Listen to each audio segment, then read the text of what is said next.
निहायत अफसोस के साथ ये मुझे कहना पड़ता है कि आली जनाब हजरत मौलाना काजी शरीयत मुफ्ती शादाब साहब के साथ अचानक मगरिब के बाद हादसा हो गया। उनका एक भाई जो पटना में पढ़ रहा था और कल घर के लिए उनका टिकट भी बना हुआ था, वो वापसी की भी टिकट बनाने के लिए स्टेशन तशरीफ ले जा रहा था। रास्ते में किसी गाड़ी वाले ने टक्कर मारी और वो बहुत खतरनाक तरीके से एक्सीडेंट हो गए और पुलिस ने उसको पटना एम्स में एडमिट कर लिया है। हजरत वाला का वहां जाना बहुत जरूरी है। मैं ये चाहता हूँ कि हजरत वाला से कि आप यहाँ तशरीफ लाए हैं और बच्चों के प्रोग्राम को जो आपने समाअत फरमाया है इसके तहत आपके जज्बात क्या है और बच्चों के मुस्तकबिल के लिए आप कुछ अपने मवाइज़े हसना से इन बच्चों को नवाज दे ताकि इन बच्चों के लिए मशाल राह साबित हो। काजी शरीयत हजरत मौलाना मुफ्ती शादाब साहब।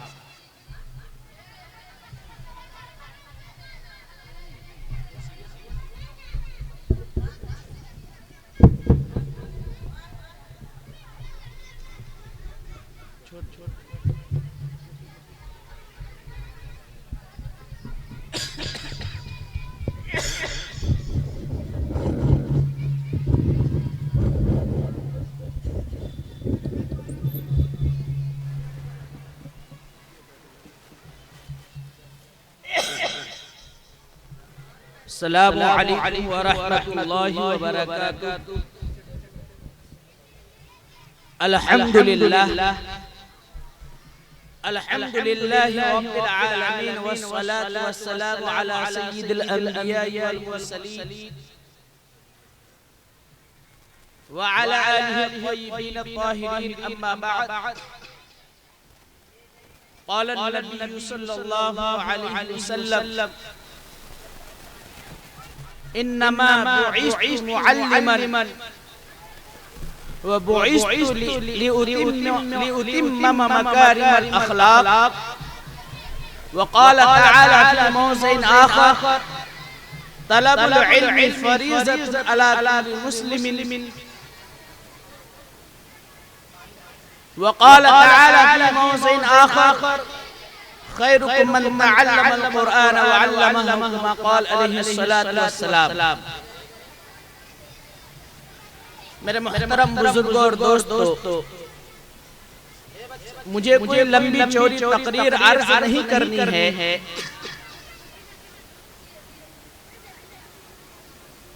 सिर्फ चंद बातें आप हज़रात के सामने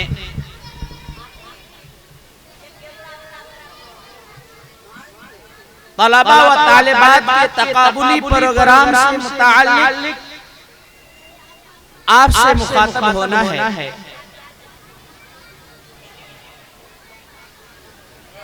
मेरे मुहतरम बुजुर्गों दोस्तों, मैं सबसे पहले तो मुबारकबाद पेश करता हूँ इन तलबा व तालिबात की उस्ताद मुहतरम को कि उन्होंने यही जफाकशी और अरक़रेज़ी के साथ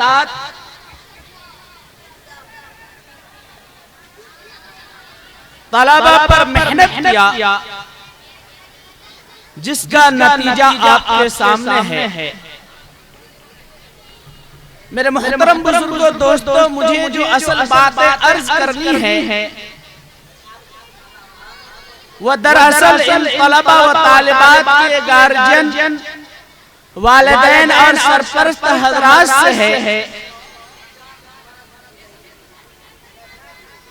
कि मेरे मुहतरम बुजुर्गों और दोस्तों, अल्लाह तबारक व तआला ने इंसानों में रुश्द व हिदायत को फैलाने के लिए अंबिया कराम का सिलसिला कायम फरमाया और हज़रत ईसा अलैहिस्सलातु वस्सलाम के आने के तकरीबन 500 साल बाद हमारे और आपके नबी ताजदारी मक्की मदनी नबी अहमद मुज्तबा मोहम्मद मुस्तफा सल्लल्लाहु अलैहि वसल्लम को इस दुनिया में भेजा। मेरे मुहतरम बुजुर्गों और दोस्तों, आपको आखिरी नबी बनाकर भेजा गया। मैं आप की वलादत और उससे मुताल्लिक वाक़यात की तफसीलात में नहीं जाना चाहता, चूंकि आप सल्लल्लाहु अलैहि वसल्लम को जब बिअसत हुई, किस मकसद से हुई, गर्ज क्या था, आप सल्लल्लाहु अलैहि वसल्लम ने बाज़ाब्ता इरशाद फरमाया कि मुझे दो मकसद के लिए इस दुनिया में भेजा गया। इन्नमा बुइस्तु मुअल्लिमा, नंबर 1, मुझे मुअल्लिम बनाकर भेजा गया, यानी मुझे उस्ताद और टीचर बनाकर इस दुनिया में भेजा गया। और दूसरी चीज जो आप सल्लल्लाहु अलैहि वसल्लम ने इरशाद फरमाया, बुइस्तु लिउतिम्मा मकारिमल अखलाक, मुझे इसलिए भेजा गया ताकि मैं पाकीज़ा अखलाक को फैला सकूं, उसको तकमील तक पहुंचा सकूं। मेरे मुहतरम बुजुर्गों दोस्तों, ये दीनी इदारे या दीनी मकातिब का क़याम जो है, इसी दोनों चीज की असल अमली जामा है। इसी दोनों चीज को बाज़ाब्ता बच्चों को सिखाने के लिए कायम किया जाता है, जिसका खुलासा इस हदीस का है तालीम तरबियत। क्या इल्म से जानकारी जब मुअल्लिम और टीचर होगा, असातिज़ा होंगे, तो उसके जरिए से इल्म फैलेगा। और फिर जब तरबियत होगी उस बच्चे की, अदब सिखलाया जाएगा, तो उसके जरिए से उनका अखलाक बुलंद होगा और बच्चे के अंदर सलीका आएगा कि बड़ों से कैसे बात की जाए, छोटों पर शफकत कैसे की जाए, पड़ोसी के हुकूक कैसे अदा किए जाए, मारिफत इलाही कैसे हासिल हो, और रसूल पाक सल्लल्लाहु अलैहि वसल्लम की रिसालत और सुन्नत से वाक़िफ़ियत कैसी हो। मेरे मुहतरम बुजुर्गों दोस्तों, दरअसल यह हमारा और आपका अलमिया है कि हम लोगों ने अपने बच्चों को दीनी तालीम से आरास्ता करने के लिए बिल्कुल तवज्जो ही छोड़ दिया है। आप गौर करें कि तालीमी मैदान की मुख्तलिफ जहतें हैं। कोई डॉक्टरेट की डिग्री दिलवाता है, कोई अपने लड़के को इंजीनियर बनाता है, और तरह तरह के डिग्रियां हैं वो अपनी औलाद दिलवाता है, तालीम दिलवाता है। और हर डिग्रियों की हमारे यहाँ एक पहचान है, उसकी हैसियत है, उसका वक़्त है। लेकिन मेरे मुहतरम बुजुर्गों और दोस्तों, तालीमी एतबार से सबसे बेहतर, अफजल, आला और अफज़ल कौन है? आइए ताजदार मक्की मदनी नबी अहमद मुज्तबा मोहम्मद मुस्तफा सल्लल्लाहु अलैहि वसल्लम ने इरशाद किया और दुनिया के मुअल्लिमों को मुखातब किया और बच्चों की जिंदगी के आरास्ता करने वाले से मुखातब होकर फरमाया, खैरुकुम मन तअल्लमल कुरान व अल्लमा, कि दुनिया वाले तुझे गाली दे तुम बर्दाश्त करो, दुनिया वाले तुझे कोसे उसे भी बर्दाश्त करो, फफ्तियां छोड़े उसे भी बर्दाश्त करो, लेकिन आप सल्लल्लाहु अलैहि वसल्लम ने बाज़ाब्ता सर्टिफिकेट और सनद दिया उन मदरसे में पढ़ाने वालों को कि तुम में सबसे बेहतर इंसान वह है जो कुरान पढ़े और पढ़ाए। लोगों, गौर करने का मकाम है।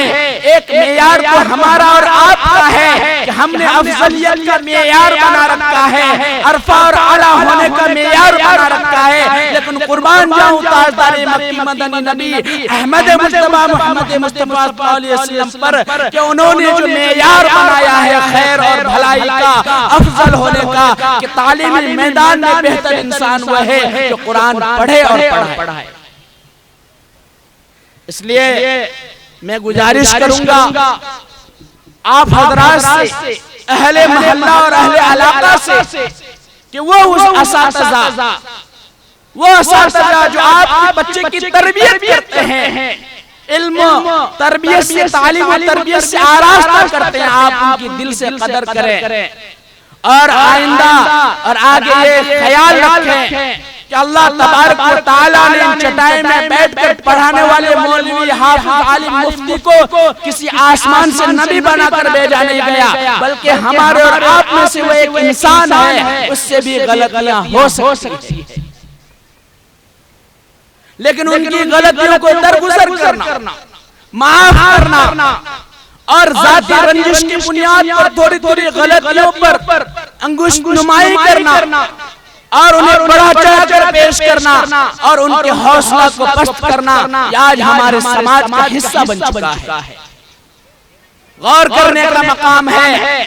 मैं बहुत बड़ी जिम्मेदारी के साथ बातें कह रहा हूँ, आपको गौर करना है उसमें कि मेरे मोहतरम बुजुर्गों, दोस्तों, हमें अपने बच्चों के पढ़ाने वाले असातिज़ा की कदर करनी है। आप एक मिसाल से समझ लीजिए कि अल्लाह तबारक व तआला ने ताजदार मक्की मदनी नबी सल्लल्लाहु अलैहि वसल्लम ने उलमाए किराम को नबी का वारिस बनाया है। अब आप इस चीज को मिसाल से समझें कि चाहे उलमाए किराम कितने कमजोर हो, उससे गलतियां हो, आप कितना मुत्तकी हो, परहेजगार हो, लेकिन उलमा ही नबी का वारिस हो सकता है, आप नहीं हो सकते।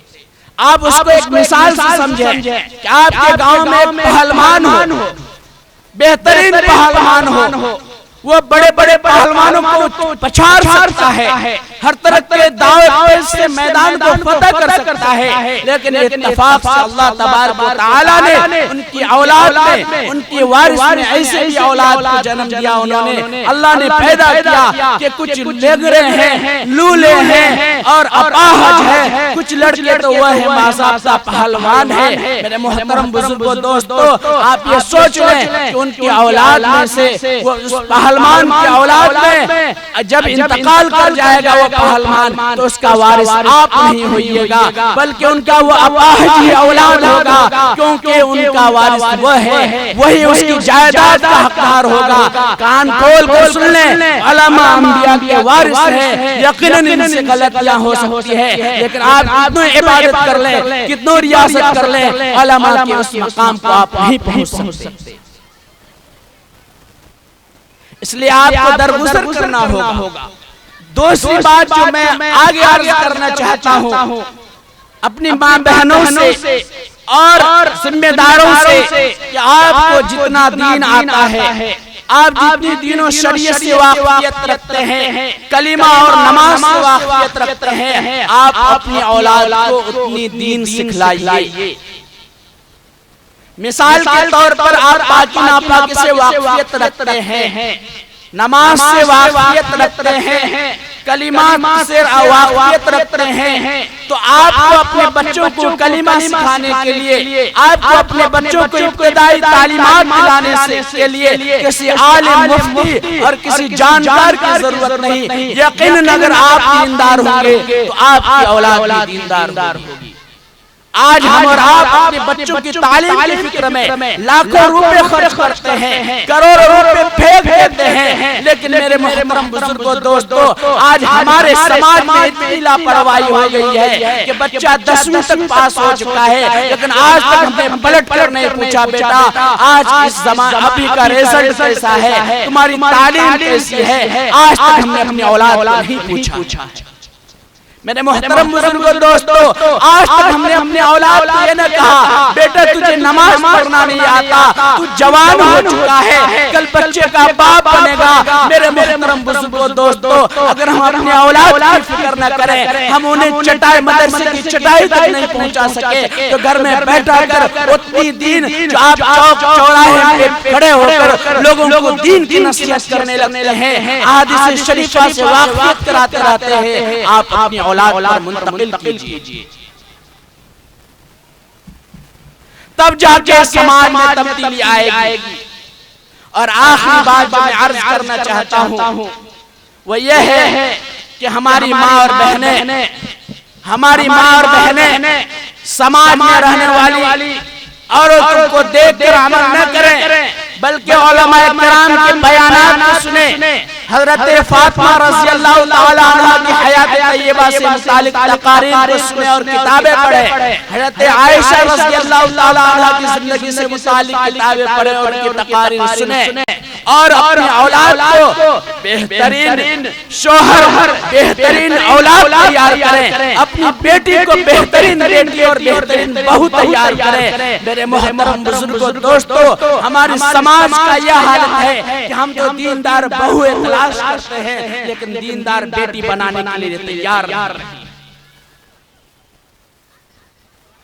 दोस्तों, अपनी औलाद को और खुसूसन अपनी लड़कियों को दीनी तालीम से आरास्ता करें, क्योंकि बच्चों की जो तरबियत होती है और सबसे पहले जो इल्म का रास्ता बच्चे पकड़ते हैं वो माँ का गोद है। आप अपने बच्चे को सही तरबियत देंगे तो कल वो जवान होकर एक बेहतरीन बेटा बनेगा, एक बेहतरीन बाप बनेगा, एक बेहतरीन शौहर बनेगा। मेरे मोहतरम बुजुर्गों, दोस्तों, अगर आपने अपनी औलाद की सही तरबियत नहीं की तो कल वो जालिम शौहर बनेगा, जालिम बेटा बनेगा और जालिम क्या कहते हैं औलाद का बाप बनेगा।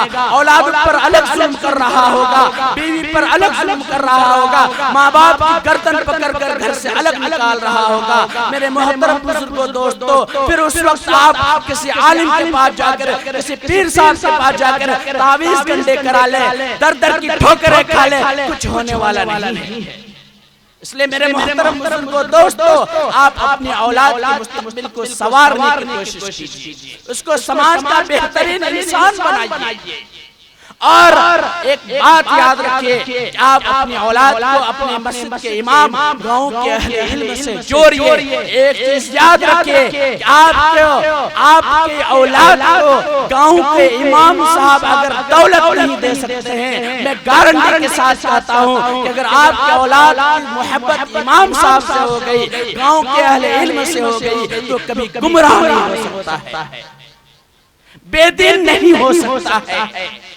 इसलिए मेरे मोहतरम बुजुर्गों, दोस्तों, आप अपनी औलाद का रिश्ता अइम्मा किराम से जोड़िए, मस्जिद भेजिए, इमाम साहब से ताल्लुक मजबूत कराइए, एक दोस्ताना समाज बनाइए।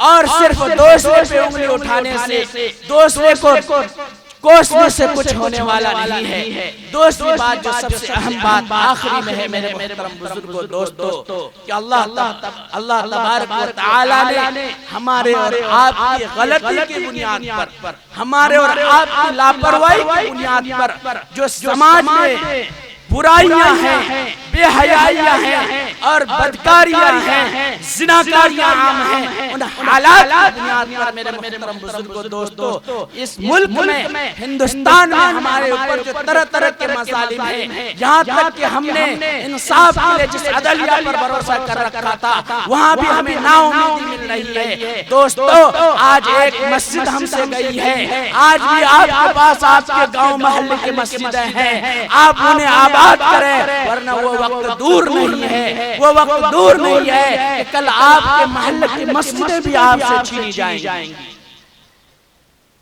फिर उस वक्त क्या करेंगे? इसलिए अपने गांव और मोहल्ले की मस्जिदों को आबाद करें, अपने गांव और मोहल्ले की मस्जिदों को आबाद करें, अपने बच्चों को वहां भेजें, दीनी तालीम से आरास्ता करें। और अगर कोई नादान बच्चा मस्जिद पहुंच जाए तो आप उसको डांट कर, फटकार कर और झिझक कर और लानो तान करके न भगाएं। मुझे बहुत अफसोस होता है कि जब आज के जमाने में हमारे बच्चे मस्जिद पहुंचते हैं तो उनको फटकारा जाता है, डांटा जाता है, कहा जाता है तुम्हारे बाप को आज तक ये दर नसीब नहीं हुआ, कहाँ आ गए? मेरे मोहतरम बुजुर्गों, दोस्तों, याद रखना उन बच्चों को आप डांटने वाले कौन होते हैं।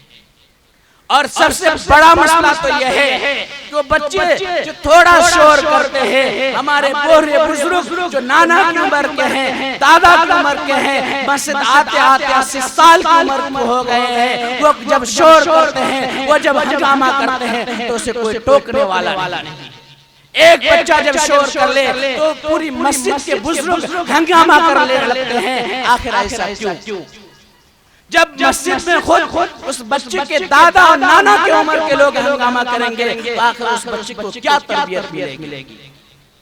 इसलिए मेरे मोहतरम बुजुर्गों दोस्तों, शायद मेरी बात आपको कड़वी लग रही हो, लेकिन ये हमारे समाज का असल बुनियादी बीमारियां है। इसे हमें सुधारने की जरूरत है। और मैं आखिर में मुबारकबाद देता हूँ इन तमाम बच्चों को कि माशाअल्लाह अल्हम्दुलिल्लाह बच्चों ने बेहतरीन प्रोग्राम पेश किया। और मैं आप अल्लाह से गुजारिश करता हूँ कि आइंदा से जिस घर से भी बच्चा यहाँ प्रोग्राम पेश करे, उस घर के एक एक फर्द को इनाम पहुँचाना अपना फर्ज है। आप जब मेला होता है तो घर का एक एक फर्द उसको रुपए देते हैं, जब प्रोग्राम पेश किया जाता है तो आपके जेब से रुपए नहीं निकलता। मैं आपको कहता हूँ, बाप है तो अलग से रुपए दे, माँ है तो अलग से रुपए दे। घर के एक एक फर्द का इनाम उस बच्चे के हाथ तक पहुँचना चाहिए। और जब पहुँचेगा, आज अगर आपने कोताही कर दिया है, आपकी तरफ से गलती हो गई है, तो आप उसको नजरअंदाज करें, यहाँ नहीं दे सके, लेकिन जब वो घर में आप पहुँचेगा तो आप उसकी हौसला अफजाई करें। और आइंदा जब इस तरह के प्रोग्राम हो तो एक एक बच्चे को सिर्फ उसके घर से कम 1000 रुपए इनाम मिलना चाहिए। कम से कम 1000 रुपए। मेला देखने के लिए 500-1000 रुपए हो सकता है, और यहाँ के प्रोग्राम पेश कर दे, आपके पॉकेट से रुपए नहीं निकलता। आप कव्वाली की महफिलों में दे सकते हैं, मुशायरा की महफिलों में छीट सकते हैं, पूरे माहौल में छीट सकते हैं, मदारी की महफिलों में दे सकते हैं। लेकिन जब गांव समाज और मोहल्ले के बच्चे जो आपका मुस्तकबिल है, आपका फ्यूचर है, आप उनके लिए अपने रुपए को लुटा नहीं सकते।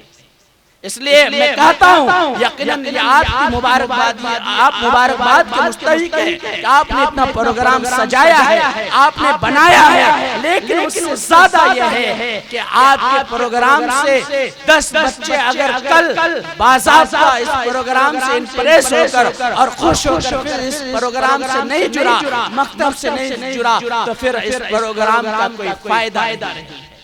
और वो जुड़ेगा इस तरह पर आपको इसकी हौसला अफजाई करनी पड़ेगी, आपको इसको इसकी तारीफ करनी पड़ेगी, आपको इसको बिल्कुल उछालना पड़ेगा कि बेटी आपने बहुत बेहतरीन प्रोग्राम में हिस्सा लिया है, मैं तुझे इतने रुपए इनाम देता हूँ, एक जोड़ी चलो कपड़ा ले देता हूँ, इसलिए देता हूँ कि तुमने प्रोग्राम में हिस्सा लिया है।